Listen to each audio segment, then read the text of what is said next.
Un buen día para todos.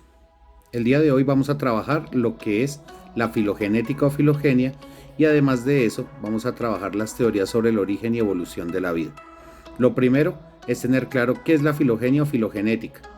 Es la rama de la biología que estudia todo lo que tiene que ver con los procesos evolutivos de todos los seres vivos, plantas y animales, desde sus orígenes hasta lo que son actualmente. De hecho, algunas de esas ramas se desprenden de unos seres y son tan grandes que abarcan muchísimos más seres, diferentes seres, y unas ramas evolutivas diferentes se adhieren a esa rama filogenética inicial. Entonces, incluso el día de hoy vamos a trabajar las teorías sobre el origen y evolución de la vida y ustedes se van a dar cuenta en el transcurso del tiempo cómo han evolucionado. Hoy día nosotros tenemos los avances tecnológicos y los análisis proteínicos que nos llevan básicamente a mirar de dónde provienen los seres vivos y qué rama evolutiva tienen de acuerdo a las proteínas que tienen acordes en su ADN. Entonces, no demoremos más y démosle paso a lo que son las raíces filogenéticas y a lo que son las teorías sobre el origen y evolución de la vida.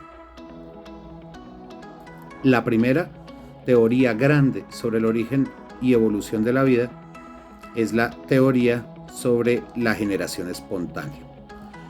En la generación espontánea se trabaja básicamente que todos los seres vivos surgen de materia no orgánica o inorgánica, es decir, que no contiene carbono. Tan es así que esta teoría propone que incluso la vida puede surgir de repente. Ya vamos a ver cómo son estas teorías, cómo son estas diversas teorías, y a partir de ellas entonces vamos a empezar a trabajar lo que es básicamente la teoría de la generación espontánea. Las primeras teorías surgen evidentemente desde los griegos. Los griegos, nuestros antecesores europeos, que básicamente eran grandes pensadores. Ellos siempre trabajaban sobre el tratar de explicar su mundo. Tan es así que incluso en la química aparecen las primeras explicaciones sobre cómo está conformada la materia por medio de Empédocles con su teoría elementaria, que todo está compuesto por tierra, aire, agua y fuego. Y también aparece por ahí Demócrito y también Leucipo, y ellos dos también trabajan desde el punto de vista atómico, que todo está conformado por pequeñas partículas a las cuales ellos denominaron átomos. No solo ellos trabajaron en este proceso en el cual intentaron dar la explicación a las cosas. Hubo muchos otros que quizá desconocemos y que vamos a trabajar el día de hoy, o que les voy a comentar el día de hoy. El primero de ellos, sin darle más largas, es Ovidio. Ovidio recoge en un libro que se denominó Metamorfosis, un libro que es bastante interesante, el cómo él creía que se había creado la vida. Él dice que después del diluvio, todas las formas que quedaron después de secarse el agua, tomaron vida, y por eso había tanta diversidad, porque habían existido muchísimas formas diferentes y esas formas diferentes habían llevado a que se crearan seres diferentes. Esa es la teoría de Ovidio, pero recordemos que esa teoría fue formulada en el 400 a.C. Así nos parezca un poco absurda, él intentó con las herramientas que tenía en la época o en su época tratar de dar la explicación al origen de la vida. Él no fue el único griego que se quedó con esa explicación, o al menos intentó dar explicación al origen de la vida. También aparece Lucrecio. Lucrecio dice que la tierra engendra indiferentemente seres vivos, que estos seres vivos pueden ser monstruosidades o pueden ser cosas muy bellas. Obviamente los griegos se enfocaban en la belleza, no solo en la belleza física del hombre y la mujer, sino también en la belleza del entorno. Por eso decían que podían existir monstruosidades que para ellos eran animales o plantas que no eran tan bonitas, o cosas muy hermosas. Esa fue la teoría de Lucrecio. Y luego viene Virgilio. Virgilio escribió un libro que denominó Las Geórgicas. Ese libro está dividido en 5 tomos que le llamaron ellos, o 5 partes, y una de esas partes está enfocada hacia el ámbito biológico, la otra hacia el ámbito social, la otra hacia el ámbito filosófico, la otra hacia el ámbito matemático y la otra hacia el ámbito social. Él básicamente trabajaba en sus geórgicas que la vida había surgido de las entrañas de un toro en putrefacción. Ahí uno se pregunta, ¿cómo así que de un toro en putrefacción?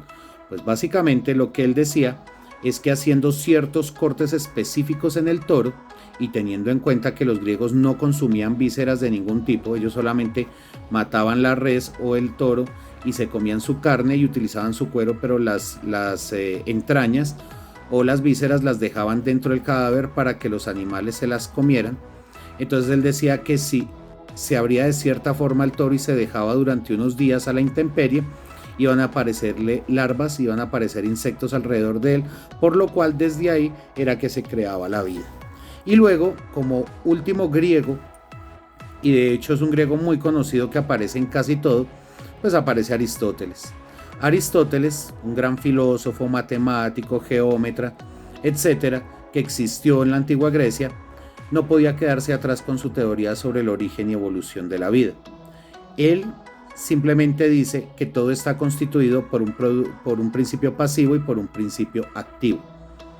El principio pasivo era la masa y el principio activo era el alma. De hecho, en su corriente filosófica él se enfoca también en eso, o sea que enfocó todos los ámbitos de sus investigaciones y de sus escritos hacia el principio activo y el principio pasivo. Entonces él decía que cuando se juntaba el principio pasivo con el principio activo podía generar evidentemente vida. Ya en la Europa de la Edad Media y terminando la Edad Media, aparecen varios fisiólogos y pseudocientíficos. Hablando del término pseudo, es falso científico, eran personas que experimentaban básicamente tomando como base que las cosas podían surgir de repente. Por eso se les llama pseudocientíficos, no tenían una receta, digámoslo así, para realizar sus pócimas y sus menjurjes, sino que ellos simplemente utilizaban la experimentación a priori para lograr resultados y luego publicarlos en una comunidad científica que además de todo era bastante cerrada. En el siglo XVIII, Van Helmont aparece con una de sus teorías enfocadas en la generación espontánea. En esa teoría en especial de Van Helmont, él dice que usted tiene que coger un frasco y llenarlo con una mezcla de cereales. ¿Cuáles son los cereales? El trigo, el arroz, la cebada. Usted cogía todos esos cereales, las semillas de esos cereales y las introducía dentro del vaso. Posterior a eso, tomaba una camisa que tenía que ser una camisa de mujer. ¿Por qué camisa de mujer y no cualquier camisa? Porque las mujeres son las dadoras de vida, son las gestantes. Entonces por eso él decía que tenía que ser una camisa de mujer. La tenía que tapar o poner encima del frasco, ¿cierto? La camisa, y luego dejarla en un sótano oscuro durante 21 días. Cuando él volvió de esos 21 días y se fue a mirar qué había, encontró que habían ratones, pero esos ratones, según él, eran no ciegos, ya no eran lactantes, tenían cola grande y además de eso consumían esos cereales de los cuales habían surgido. Obviamente, si nosotros nos ponemos a pensar hoy día y tengamos también en cuenta que esta teoría tiene más de 300 años, pues podríamos saber que si les dejamos comida gratis a los roedores, ellos van a llegar ahí. Pero Van Helmont no lo tomaba así. Él decía que de esa mezcla de cereales junto con la camisa de la mujer envolviendo ese frasco, pues generaba vida. Es decir, que gracias a eso se podía generar la vida. Él fue el primer europeo, aparte de los griegos, es decir, 21 siglos después, que intentó darle explicación a lo que era el origen y evolución de la vida, pero añadiéndose o sumándose a lo que era la teoría de la generación espontánea. Sin embargo, no todo era color de rosa en esa época. Aparece Francesco Redi. Francesco Redi fue el primero que puso en duda la teoría de la generación espontánea. ¿Cómo la pone en duda? Básicamente él es la primera persona que dice que las larvas que aparecen en la carne que se encuentra en putrefacción se deben a las moscas que se posan sobre ella. Para esto él hizo un experimento. En ese experimento él colocó varios frascos y en esos frascos colocó pedazos de pescado o mezclas de carnes en general, carne de res, carne de cerdo, pedazos de pescado, pedazos de pollo. Algunos de ellos los selló muy bien, Otros de ellos los dejó semiabiertos, otros los dejó apenas con una lona encima y otros los dejó totalmente abiertos. Después de esa experimentación, él publicó que los frascos que estaban totalmente tapados no tenían signo alguno ni de descomposición, ni tampoco tenían nuevos seres ahí, ni larvas, ni moscas, ni hongos, nada, absolutamente nada. Mientras que los que estaban semiabiertos, tapados con una lona o totalmente abiertos, presentaban, obviamente, a medida que estuvieran más expuestos al aire, mayor cantidad de descomposición y mayor cantidad de seres vivos. Con esto, él intentó tumbar esa teoría de la generación espontánea. Sin embargo, como era una teoría que ya llevaba mucho tiempo, pues no tuvo el eco científico que él esperaba. Luego aparece el gran Robert Hooke, el padre de la microbiología. Ya terminando el siglo XVII, él fabrica el primer microscopio. En ese primer microscopio, que no aumentaba sino apenas unas 20, 30 o máximo 40 veces lo que uno puede ver, que hoy día es una cifra bastante baja, encontró lo que eran las denominadas celdas. Él miró un corcho y al mirar el corcho se dio cuenta que todo estaba compuesto por celdas, y de ahí viene el nombre de células o celdas. Después de que aparece él, y de hecho él logra ver algunos microorganismos y los dibuja, pero no hace gran cosa con respecto a esas experimentaciones, sino simplemente estaba tan contento con el microscopio y con su popularidad que dejó la microbiología de lado y se empezó a construir los microscopios. Como él había hecho su primer microscopio, aparece Anton van Leeuwenhoek. Leeuwenhoek perfeccionó el microscopio, él llegó a tener incluso aumentos de hasta 100 o 200x. Sin embargo, al tener ese aumento, se dio cuenta de que en algunas soluciones o en algunos momentos aparecían una gran cantidad de seres unicelulares. En ese momento él no los destacó como seres unicelulares, y además de eso él fue el primero que logró ver los procesos de reproducción celular. Sin embargo, al no poder explicar estos procesos de manera coherente, porque no tenía un fondo científico respecto a ello, simplemente se adhirió a la teoría de la generación espontánea y dijo que ellos se tenían que formar de la nada y que se tenían que formar por medio de la generación espontánea. Durante el siglo XIX aparecen ya científicos del corte de John Needham y Massimo Spallanzani. John Needham habló de unos caldos que él denominó caldos nutritivos. Esos caldos nutritivos tenían de todo: pedazos de carne, de pollo, de res, de cerdo, orina, materia fecal, todo. Él tomaba eso que él mismo denominó caldos nutritivos, y los ponía a hervir un rato, y luego los dejaba a la intemperie, totalmente destapados. Al hacer esto, los frascos se llenaban de hongos, se llenaban de seres microscópicos, y ya en el siglo XIX los microscopios eran mucho más potentes y alcanzaban a llegar al 1000x. Entonces, con eso, él intentó demostrar la teoría de la generación espontánea diciendo que con base en esos caldos nutritivos era que se creaba la vida. Spallanzani, por su parte, era una persona que iba en contra de todo lo que planteaba John Needham, y entonces le refutó su teoría y sus planteamientos, y él básicamente lo que dijo es que cuando se hierven bien los frascos, y de hecho él lo experimentó, se hierven muy bien los frascos, se desaparece la esencia vital que llamaba Needham. De hecho, Needham decía que si servían mucho la esencia vital se iba y no se podía crear vida.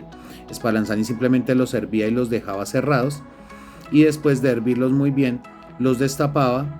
Después de que ya estaban fríos, los destapaba y se daba cuenta que no contenían ningún tipo de bacteria posteriormente. Ya si los dejaba mucho tiempo destapados, sí empezaban a tomar bacterias. Entonces lo que hizo fue refutar la teoría de generación espontánea de John Needham, diciendo que si servían bien los caldos, no era probable que salieran bacterias inmediatamente después del hervor y dejarlos enfriar. Sin embargo, ellos dos tuvieron esa disputa de quién decía qué y refutar lo del otro durante casi 50 años. Les dio mitad del siglo XIX haciéndolo y no llegaron a ningún enunciado concluyente. En realidad, la teoría de la generación espontánea fue tumbada por un simple experimento de un señor. Ese señor se llamó Louis Pasteur. Finalizando el siglo XIX, aparece Louis Pasteur. Louis Pasteur básicamente habla de su proceso, el proceso que él llevó a cabo, que hoy día nosotros todavía lo conocemos. Ese proceso es conocido como pasteurización.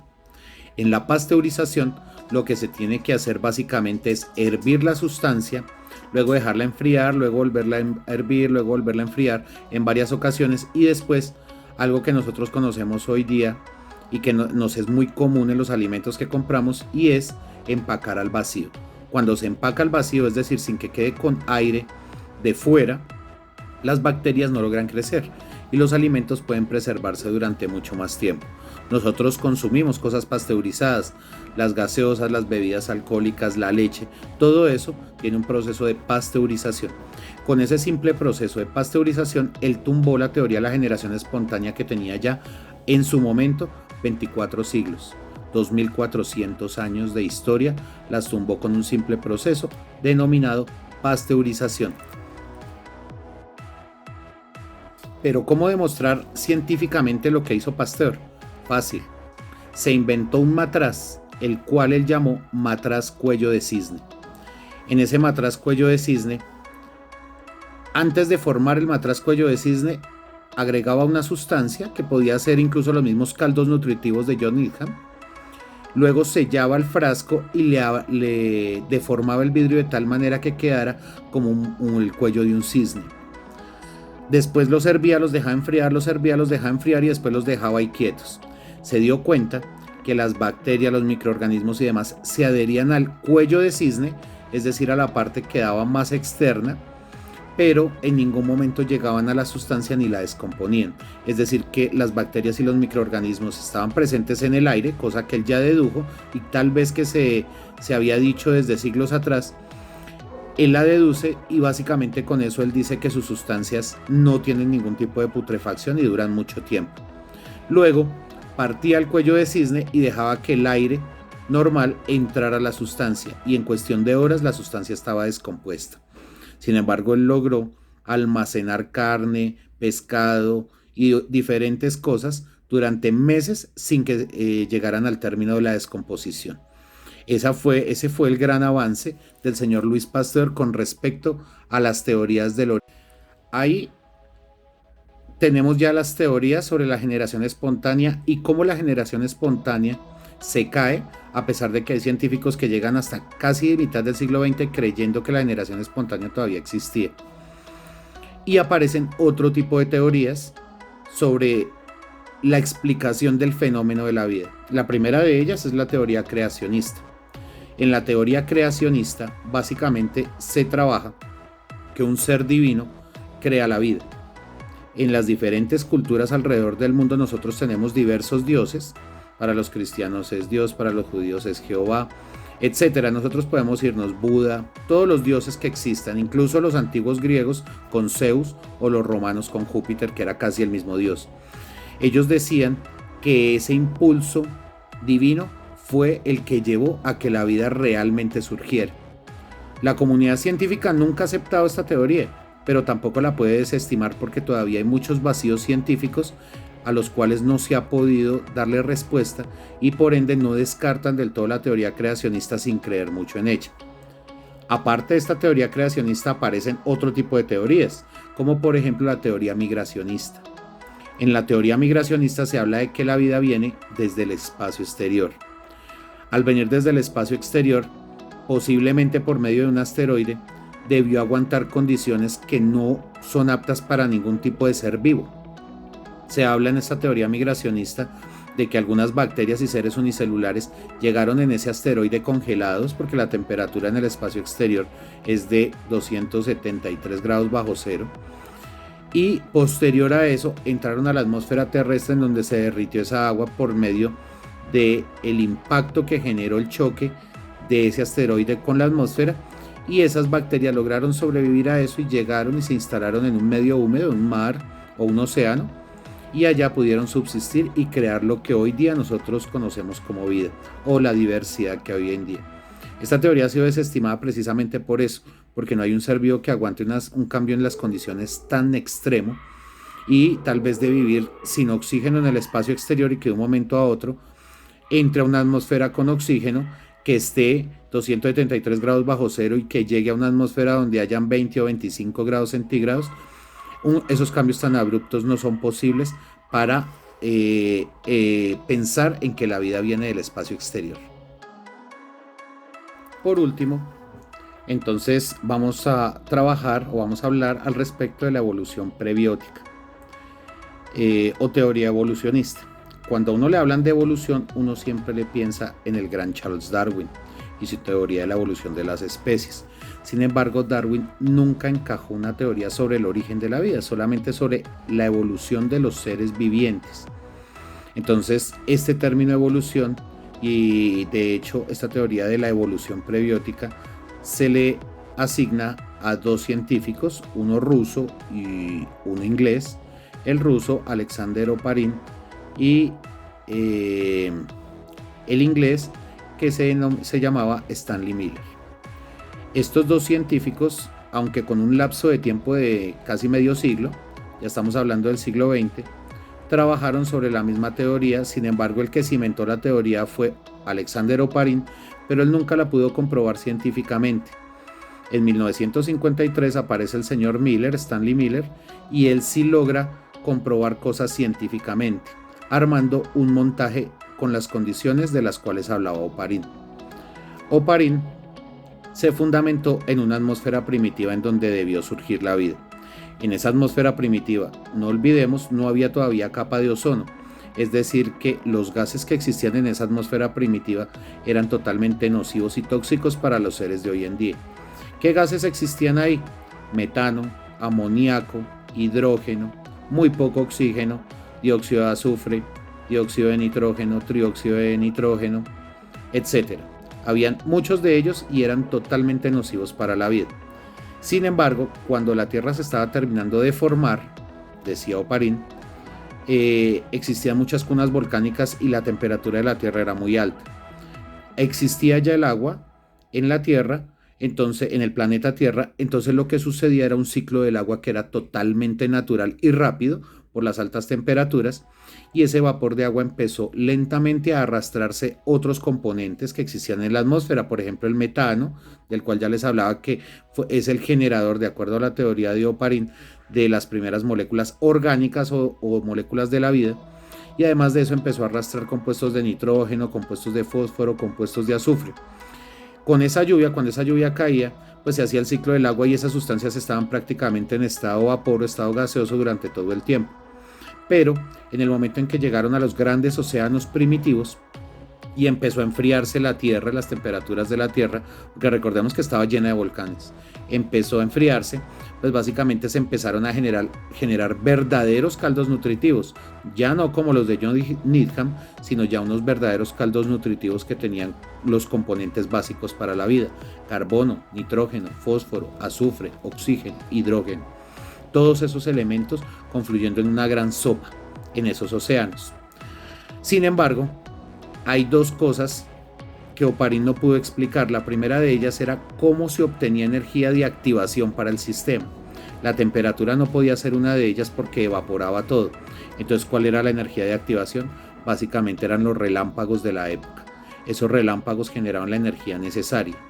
Había otro inconveniente en la teoría de Oparin. La radiación solar, ingresando sin ninguna protección al planeta, sin ninguna capa de ozono que protegiera a esas biomoléculas, pues básicamente generaba una gran inestabilidad en ellas y de hecho las desnaturalizaba. Pues en la teoría de Oparin se corrige esto diciendo que todos estos componentes, ya con la temperatura más baja en el planeta, empezaron a posarse en los océanos primitivos, empezaron a irse al fondo, y básicamente la radiación no era suficiente para deteriorarlos y sí más bien para ayudar a su formación a cierta profundidad. Entonces la radiación ingresaba al agua desde ciertos ángulos, pero llegaba apenas lo que se necesitaba de esa radiación, y esa era otra parte de la energía de activación del sistema. Esa fue la teoría de Oparin. Y según esa teoría además se fueron formando con esas energías de activación biomoléculas cada vez más intrincadas y muchísimo más complejas, hasta que se crearon los primeros seres unicelulares, y de ahí los demás seres vivos o la demás vida. Esto es una buena teoría, pero como les dije, Oparin nunca la pudo comprobar científicamente. Stanley Miller en 1953 hace un montaje tomando como base la teoría de Oparin. un montaje totalmente cerrado en donde trató de recrear todas estas condiciones de las cuales hablaba Oparín. Y realmente, después de meses de experimentación y de tener el montaje cerrado, añadiéndole rayos, aumentando la temperatura, aumentando el ciclo del agua, etcétera, logró nada más y nada menos que 7 aminoácidos esenciales para la vida. Recordemos que para la vida son esenciales 20 aminoácidos. Y en el experimento de Stanley Miller, después de un tiempo, unos meses de estar experimentando, obtuvo 7 de ellos, solamente siguiendo los lineamientos de Alexander Oparín. Esta sería la última teoría y de hecho la teoría actualmente aceptada sobre el origen de la vida. Es una teoría, como les decía, que se llama evolución prebiótica. Y con esto entonces terminaría todo lo que tiene que ver con teoría sobre el origen y evolución de la vida. Chao. Y por último, si les gustó este video, no olviden suscribirse a mi canal y darle like.